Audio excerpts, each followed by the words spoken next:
안녕하십니까. 한글 컨설팅 근두 선생님입니다. 오늘도 오랜만에 여러분들에게 도움이 될 만한 취업 관련 이제 정보들을 전달드리기 위해서 이렇게 동영상을 찍게 되었습니다. 여러분들에게 어떤 부분이 좀 도움이 될까 이렇게 고민을 하다가 아무래도 이제 자기소개서와 면접 컨설팅에 대한 그런 부분들을 아무래도 담당을 하고 있다 보니까 여러분들이 궁금해하시는 부분들이 굉장히 많을 것 같아요. 그래서 그 부분에 좀 중심을 맞춰가지고 이번에는 오늘은 자기소개서 컨설팅을 맡길 때 호구되지 않는 비법, 눈탱이 맞지 않는 비법, 요거를 조금 알려드리려고 합니다. 크게 8가지 정도가 이제 정리가 될 것 같아요. 일단은 그렇게 정리가 될 것 같고, 제가 이번 동영상에 다 담아내지 못하는 것은 그 다음 동영상에 보실 수 있도록 그렇게 정리를 하도록 하겠습니다. 일단은 첫 번째는요. 자, 홈페이지 혹은 블로그에 그럴듯한 비주얼에 속지 마라입니다. 보시면요.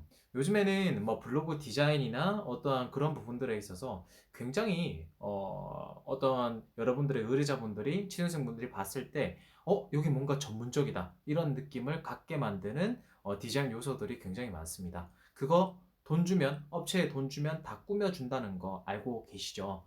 그래서 근데 내가 의뢰를 맡길 때는 아무래도 조금 더 그럴듯해 보이고 있어 보이고 보기 좋은 떡이 먹기도 좋다는 말이 있듯이 말이죠. 그러한 부분들을 어필을 함으로 인해서 내가 의뢰를 하고 싶어하는 그런 마음을 들게 하는 경우가 종종 있습니다. 그런데 여러분들이 보셔야 할 것은 그 디자인이 아니잖아요. 그 디자인이 아니고 이 컨설턴트가 나의 자소서 혹은 면접을 제대로 컨설팅 해줄 수 있는 역량을 가진 사람인지에 대한 검증이 있어야 된다는 거죠. 그렇기 때문에 단순히 눈에 보이는 예쁘고 잘 꾸며지고 그리고 디자인들 이런 것들은 크게 의미가 없다는 겁니다. 그런 분들이 잘 돼 있으면 오히려 좋겠죠. 근데 그 부분보다는 과연 이 사람이 컨설턴트로서 어떻게 이 지금 업을 활동하고 수행해 왔는지 이러한 이력들을 볼 수 있는 부분을 검토해 보셔야 됩니다. 그러한 부분들이 결국에는 그 컨설턴트의 역량이 될 것이고 자랑스럽게 드러낼 수 있는 부분이기도 하겠죠. 그런 부분을 드러내지 않고 뭔가 겉보기에만 치장을 해놓은 거라면 거기는 눈탱이 맞으실 가능성이 굉장히 높다는 것 말씀을 드리고요. 자, 그러면 두 번째, 뻥에 속지 말자. 제가 일단은 많은 홈페이지랑 블로그 쪽에 이렇게 들어가게 되면 이런 분들이 많으세요. 뭐, 몇천 명 합격, 몇천 명 합격을 유도하였다. 그리고 어느 기업에 대해서 88%, 뭐 92%의 합격률을 보장한다. 이렇게 막 써놨어요. 자, 그런 걸 보면, 이 업체는 뭔가 신뢰가 가는 업체이구나. 이렇게 생각하실 수가 있겠죠. 뭐 이상한 데이터 가져와가지고 막 보여주고 한단 말이죠. 근데 그걸 어떻게 믿으실 거냔 말이죠. 그거를 구체적으로 증명할 수 있는 무언가가 있나요? 없을 것 같은데, 제 생각은. 자, 그런 것들을요. 자, 우리가 상식적으로 생각을 해보자고요. 내가 컨설팅을 받았어요. 뭐, 취업이나 입시든 받았는데, 그걸 누군가에게 내가 그걸 통해서 합격을 했다는 걸 자랑스럽게 말을 할 수가 있을까요? 그렇게 말을 하실 수 있는 분들은 생각보다 많지 않을 거예요. 왜냐하면 내가 컨설팅 받아서 합격을 했어. 이거 자체가 사실은 조금은 문제가 될 수 있는 부분일 수도 있기 때문이죠. 우리가 솔직히 딱 까고 말해서요. 자, 혹시나 말을 한다 하더라도, 말을 하는 사람이 있다 하더라도 100%의 사람들이 말을 할 수가 없을 것입니다. 그런데 예를 들어서 뭐 컨설팅 의뢰를 한 사람 중에 그만큼 합격을 했다. 그만큼의 증빙 자료, 그만큼 합격을 했다는 어떠한 자료를 보여줘야 된다는 거죠. 수치는 누구나 불려서 임의로 말할 수 있는 부분입니다. 그리고 합격을 보장한다. 내가 이 회사에 당신이 합격할 수 있도록 무조건 내가 보장해 주겠다. 절대 믿으시면 안 됩니다. 왜냐고요? 왜냐고요? 인사 담당자가 아니잖아요. 그 회사에 지원하시는 회사의 사장 할아버지가 와도 당신의 합격은 보장할 수가 없습니다. 당신의 합격은 인사 담당자가 결정을 할 거니까요. 그리고 채용 같은 변수가 굉장히 많은 부분에 있어서 어떠한 그 회사에 관여되지 않은 사람이 자기소개서나 면접 컨설팅을 해주는데 합격을 보장한다? 그것은 결제를 유도하기 위한 어떠한 행위라고 볼 수가 있습니다. 단지 당신의 자소서를 저한테도 그런 질문을 많이 하세요. 그리고 그냥 질문을 많이 하시거든요. 합격률은 어떻게 되시나? 그러면 합격은 꼭 할 수가 있는 부분인가? 꼭 합격할 수 있겠죠? 물어보시는 분들이 많으세요. 제가 그럼 꼭 이렇게 대답을 해드립니다. 제가 합격을 보장해 드릴 수는 없습니다.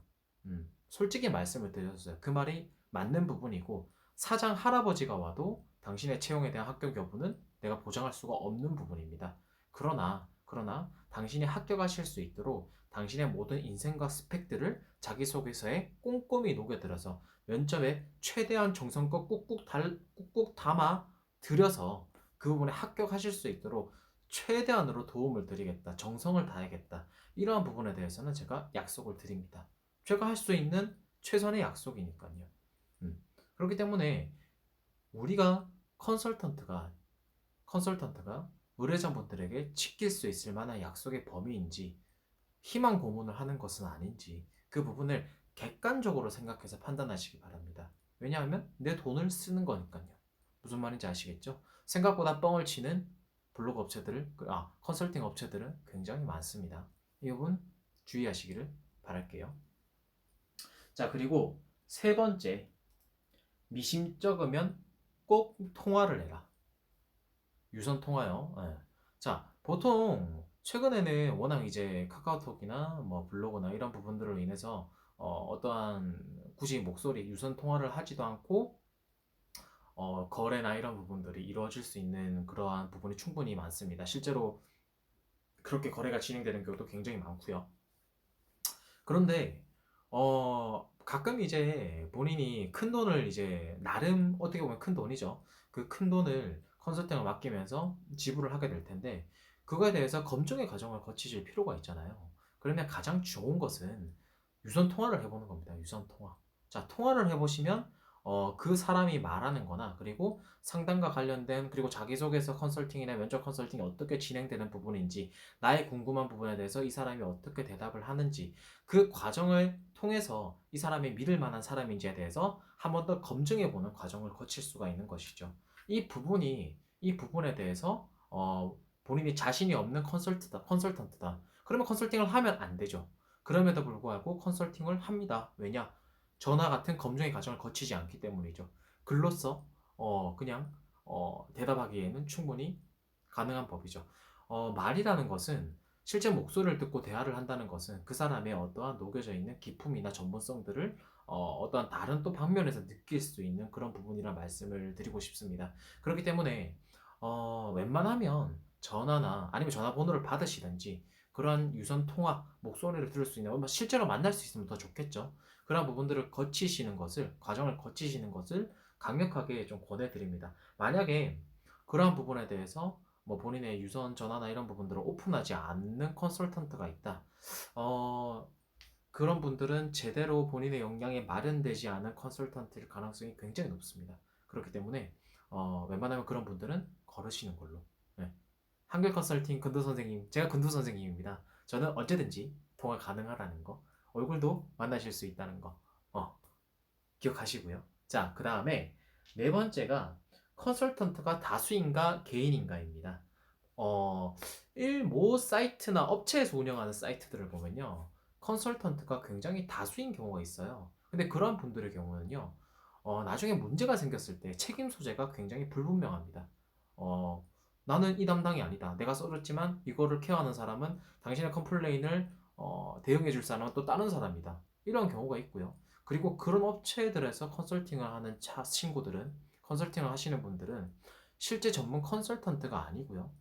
글 좀 쓴다는 대학생들, 여러분들보다 어릴 수도 있는 대학생들, 그리고 알바로 작가로 계시는 분들, 알바로 어떤 글쓰기를 하시는 분들, 이렇게 전문적 역량과는 조금 떨어져 있는 분들이 계세요. 작가분들도 사실은 실무 역량이랑은 관련이 없으신 분들이 실제 회사에서 일해보신 분들이 아니잖아요. 그런 부분에서 실제 자기소개서라는 글쓰기와 일반 작가들이 쓰는 글쓰기는 분명히 다르다는 걸 제가 말씀을 드립니다. 이건 제가 자신있게 말씀을 드릴 수가 있어요.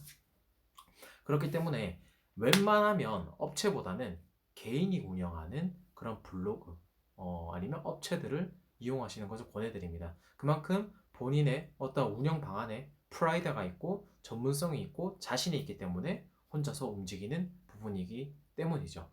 일단 이렇게 네 가지 말씀을 드렸는데 다음 네 가지는 다음 동영상에 게시하겠습니다.